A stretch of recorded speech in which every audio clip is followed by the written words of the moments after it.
વિદ્યાર્થી મિત્રો, MNJ પટેલ, માધ્યમિક શાળા, ધોરણ 9, સામાજિક વિજ્ઞાન. વિદ્યાર્થી મિત્રો, આજે પ્રકરણ 7 એનો ભાગ પહેલો, સ્વતંત્ર ભારત.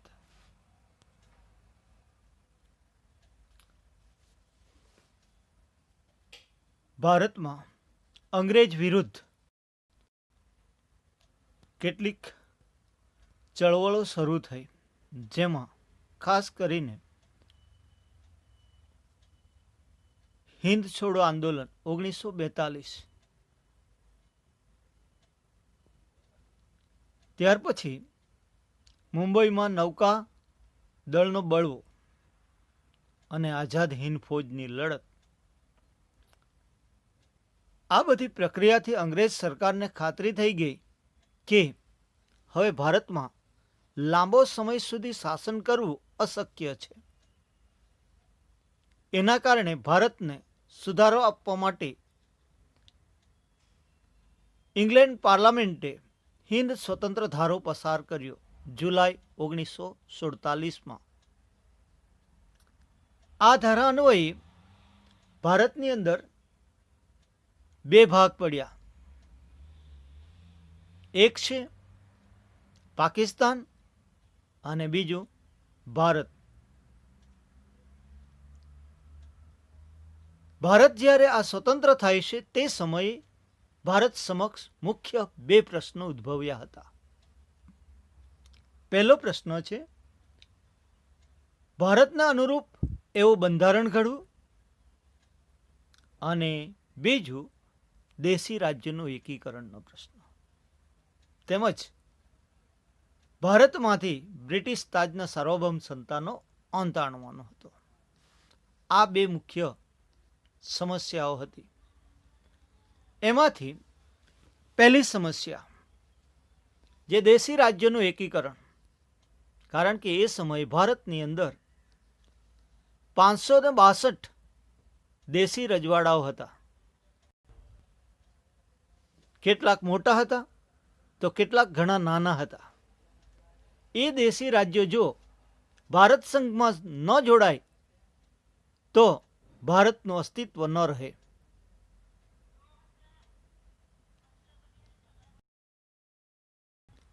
લગભગ ભારતના કુલ ક્ષેત્રફળના 48% દેશી રાજ્યોનો હતું.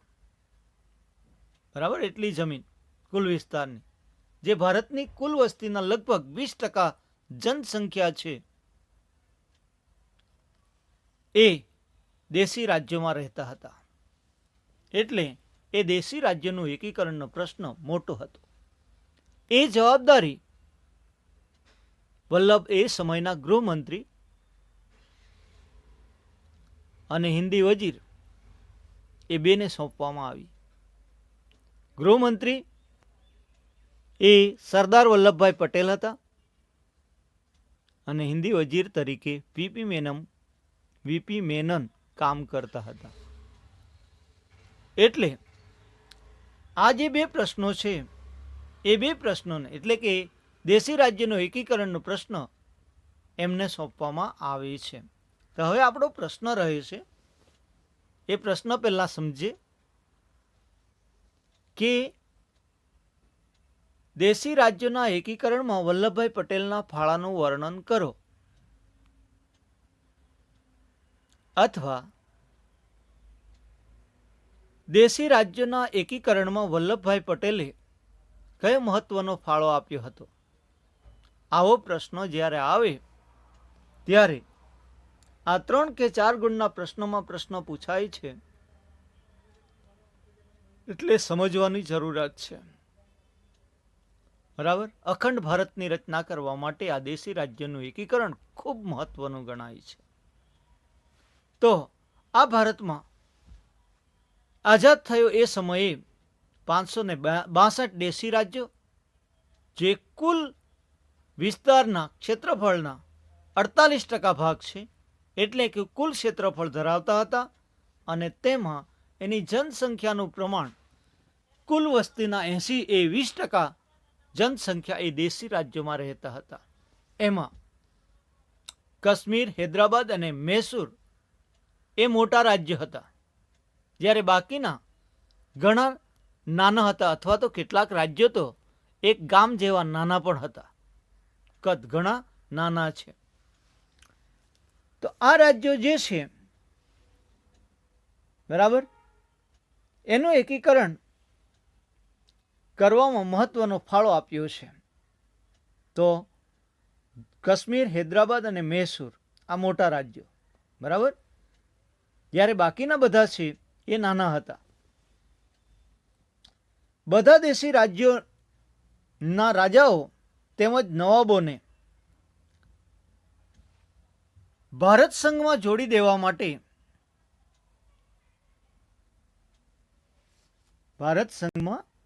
દેવા માટે સમજાવવા એક ભગીરથ કાર્ય હતું. એ કાર્ય ઝડપથી પૂરું કરવાનું હતું અને એ મહત્વનું કાર્ય વલ્લભભાઈ પટેલ અને વીપી મેનનને સોંપવામાં આવ્યું હતું. બરાબર. એ સમયે સૌ પ્રથમવાર ભારતની અંદર આઝાદી પ્રાપ્ત થતાં સૌ પ્રથમ ભાવનગરના મહારાજા કૃષ્ણકુમાર સિંહે ભાવનગરમાં જવાબદાર સરકારની રચના કરી. ત્યાંથી 15 જાન્યુઆરી 1948માં એની શરૂઆત કરી. ત્યાંથી એ દેશી રાજ્યનું એકીકરણની પ્રક્રિયા શરૂ થઈ. સરદાર પટેલના પ્રયત્નથી સંયુક્ત સૌરાષ્ટ્ર રાજ્યની રચના થતાં ભાવનગર રાજ્ય 15 ફેબ્રુઆરી 1948માં વિલીન થયું. બરાબર. આ રીતે આપણે એક નવા રાજ્યની રચના થઈ. એ રાજ્યને એક મહત્વની ઘટના તરીકે સમકાલીન ઇતિહાસનું સૌથી વિશેષ નોંધપાત્ર એકીકરણ ગણાવ્યું હતું.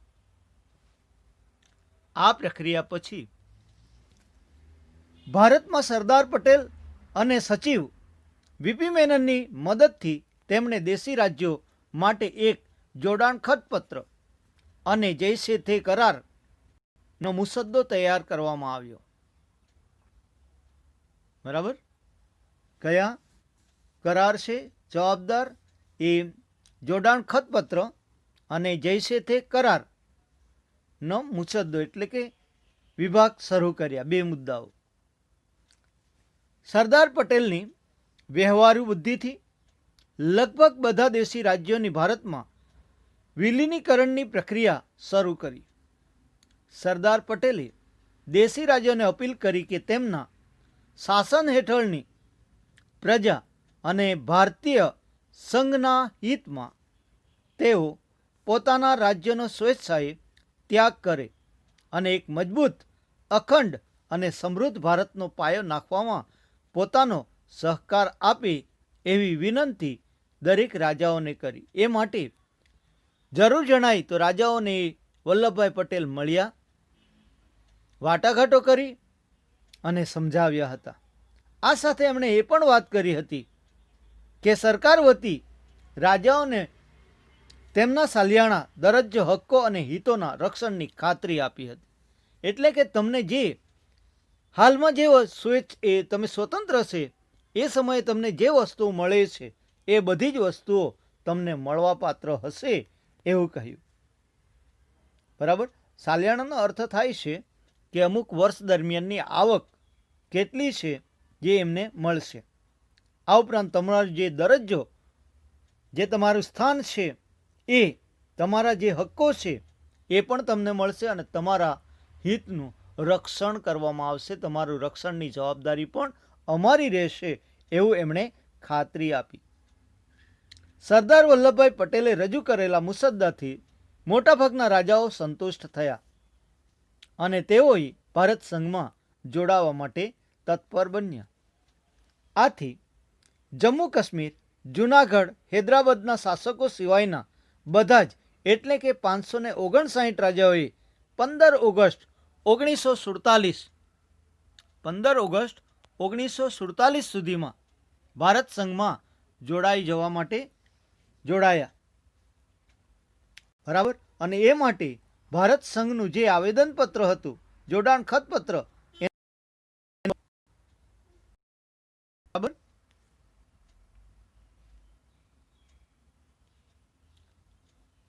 તેમજ હસ્તાક્ષર થતા એ બધા જ રિયાસતો એટલે કે બધા જ સંઘ આ કેન્દ્ર શાસિત આપણે દેશી રાજ્યોને ભારત સંઘમાં જોડી દેવામાં આવ્યા. જમ્મુ કાશ્મીરનો જે પ્રશ્ન છે એ પ્રશ્ને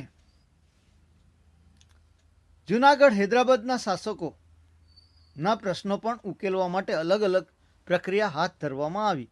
જેમ કે જમ્મુ કાશ્મીર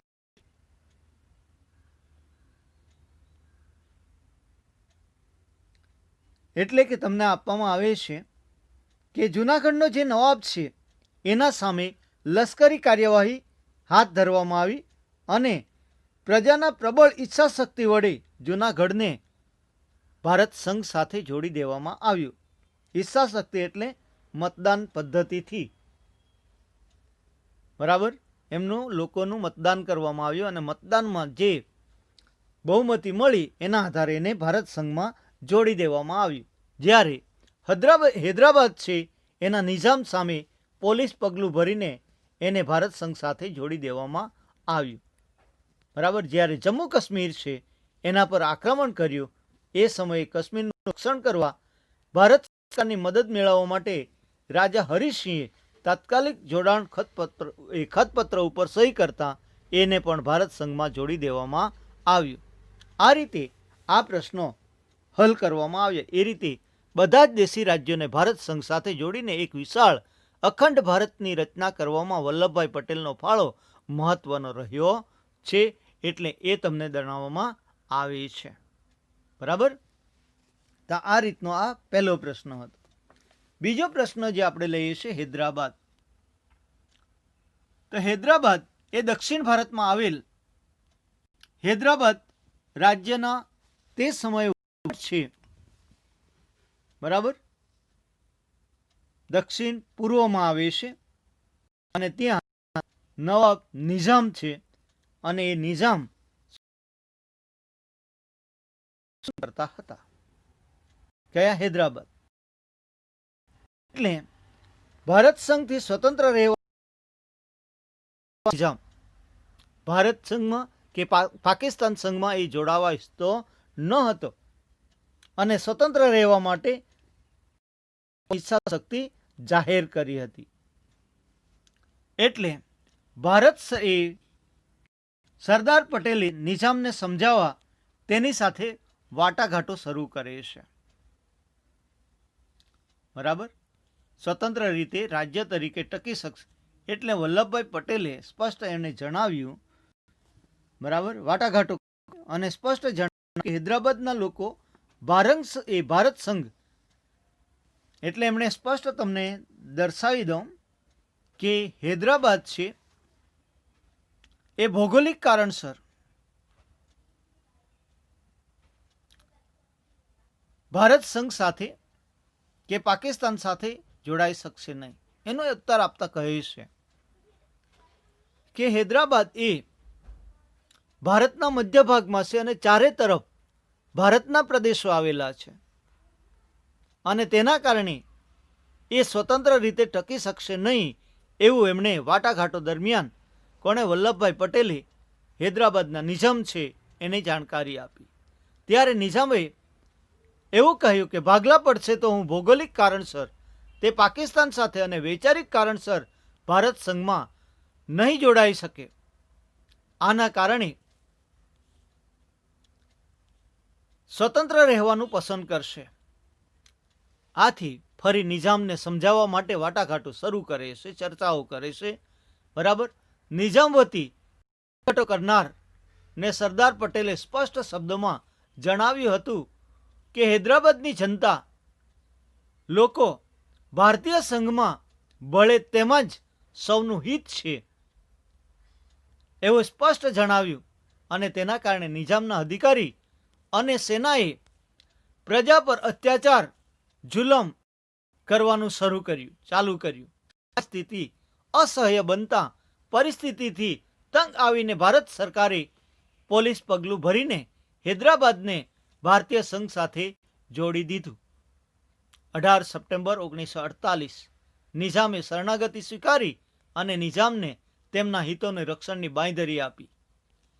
આ રીતે એ હૈદરાબાદને ભારત સંઘ સાથે જોડવામાં કનૈયાલાલ મુનશીનો ફાળો અગત્યનો રહ્યો છે. ભારત સંઘમાં જોડાવા માટે કનૈયાલાલ મુનશી મહત્વની ભૂમિકા ભજવી છે. રાજ્યની પુનઃરચના 1956માં થતા હૈદરાબાદ રાજ્યને આંધ્રપ્રદેશમાં સામેલ કરવામાં આવ્યું હતું. આ રીતે હૈદરાબાદ આવ્યો હતો. જ્યારે બીજો પ્રશ્ન છે જુનાગઢ. જુનાગઢ એ સૌરાષ્ટ્ર વિસ્તારમાં આવેલું છે અને દરિયા કિનારે છે. એ દેશી રાજ્યનો વહીવટ નવાબ સંભાળતા હતા. બરાબર. અને નવાબ આ રાજ્યને પાકિસ્તાન સાથે જોડાણ ખત લખી આપ્યું હતું. તેના ઉપર હસ્તાક્ષર પર કરી દીધા હતા. કોણે? નવાબે, કે પાકિસ્તાન સંઘ સાથે જોડાવા ઈચ્છે છે એમ કરીને ખતપત્ર ઉપર સહી કરી દીધી હતી. બરાબર. પણ પાકિસ્તાને એને પોતાના સંઘમાં સામેલ પણ કરી દીધું હતું. પરંતુ એ સમયે મુંબઈમાં જૂનાગઢના નાગરિકોએ જૂનાગઢને ભારતીય સંઘમાંથી જોડાવા માટે આરજી હકુમતની રચના કરી હતી. કામ ચલાવ સરકારની રચના કરી હતી. સૌરાષ્ટ્રમાં લગભગ તમામ રાજ્યોએ અને લોકોએ આ નવાબના પાકિસ્તાન સાથેના જોડાણનો વિરોધ કર્યો અને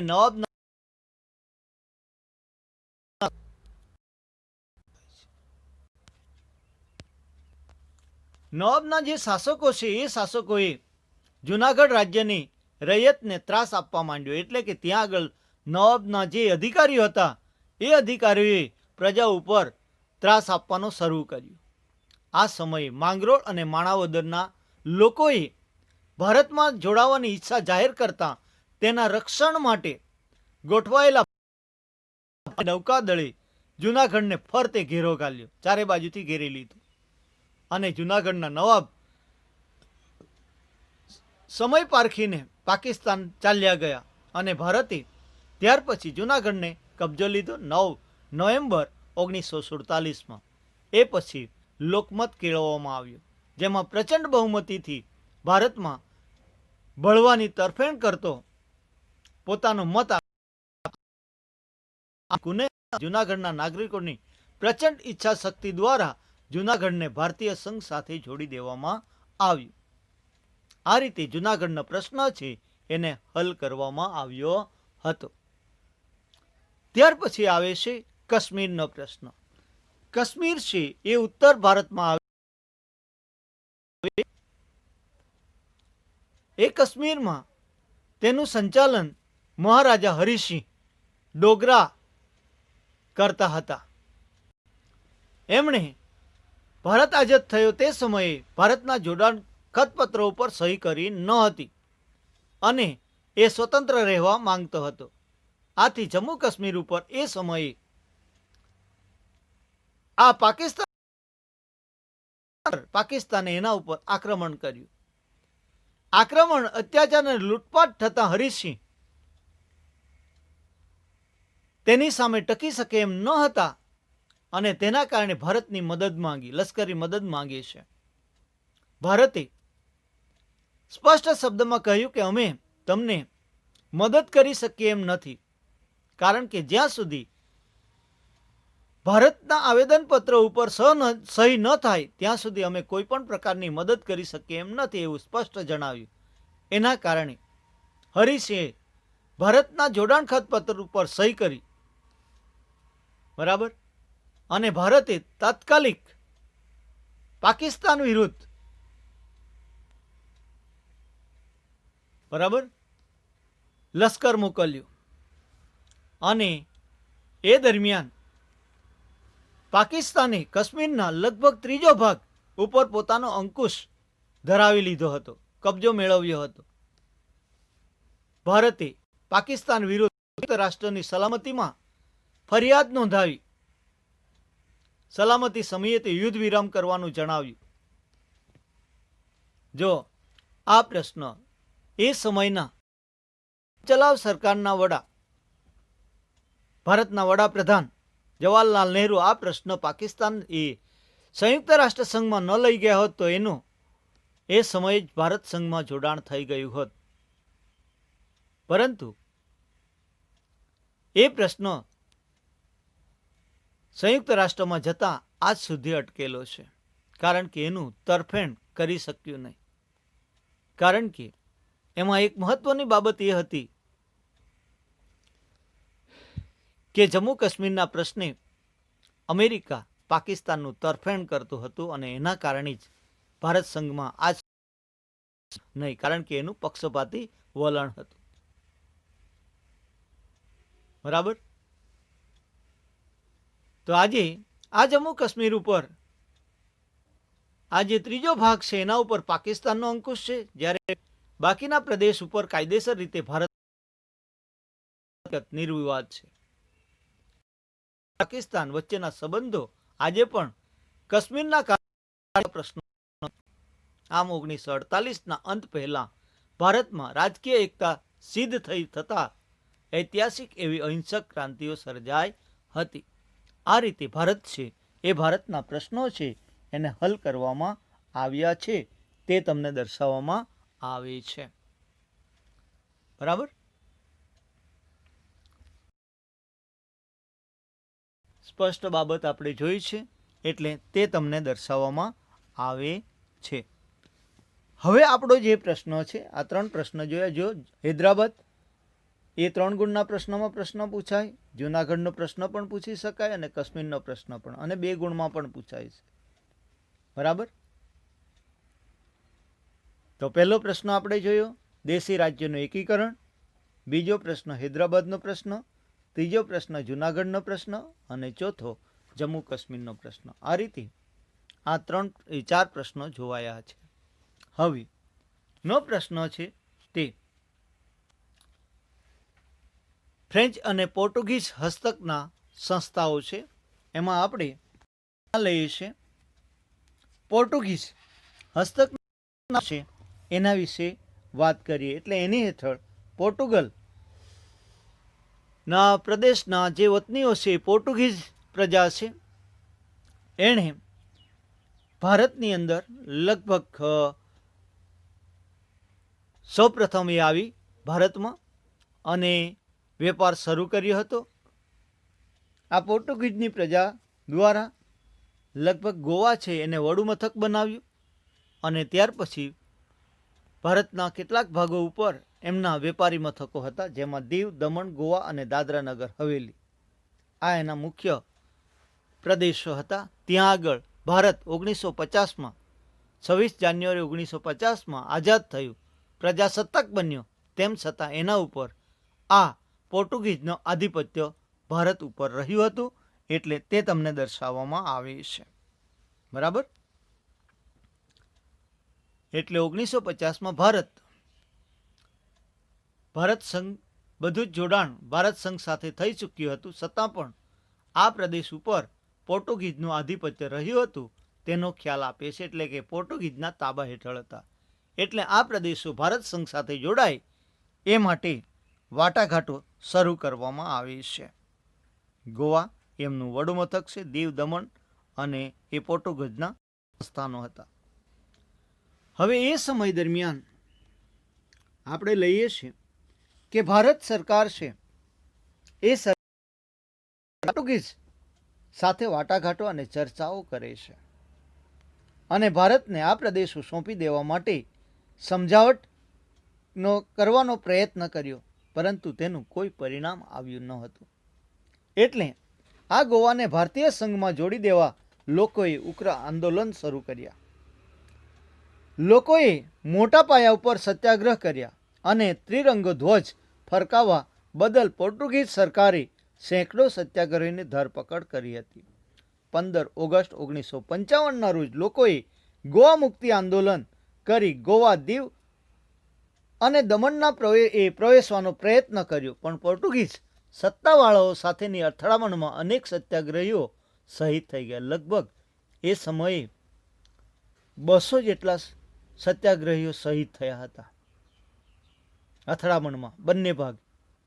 વાટક અને સમજાવટ કે સત્યાગ્રહ જેવા શાંત પ્રયાસ દ્વારા સફળતા નહીં મળે એમ માનીને ભારત સરકારે ગોવા, દીવ અને દમણને મુક્ત કરવા જનરલ ચૌધરીના નેતૃત્વ હેઠળ ઓપરેશન વિજય નામનું લશ્કરી અભિયાન શરૂ કરવાનો નિર્ણય લીધો.